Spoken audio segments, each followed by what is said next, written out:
یاره پاکستانیو داسې حال راخیستی دی که نه چې اوس 4700 کسان په سعودي کې ونیوله په مکه مکرمه کې سوالګري په دې کې دا 700 کسان چې دا د نورو ملکونو او 4000 دا صرف پاکستانی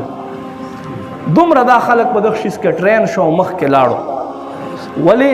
چې مونږ ورکوو چې مونږ نه ورکوو بیا به دا شی نه کېږي نو لږ غور کول پکار دي داسې نه چې بل مسلمان آخرت مونږ له لاسه برباد شي تا ته خدای مال درکړی دی ښه دی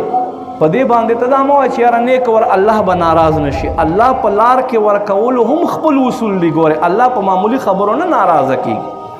الله په داسې خبره نه ناراضه کېږي چې یو سړی به په غلطه روان او ته به د هغه امداد کوي او کوي نه کې نو الله ته ناراضه کېږي دا ګورې غلط کنسپټ دی الله په اخکار باندې ناراضه کېږي چې د حکم خلاف وي نو هغه که زه کومه هغه که بل کوي هغه که بل کوي بهرحال په دې کې خیال کوئ او داسې رسمونه داسې یو شیز بنیاد د مونږ نږدو چې هغه را روان نسل دپاره څه شی جوړ شي چې یو به طور عبادت وګرځېږي یا به طور یو رسم هغه شیز پکې روان شي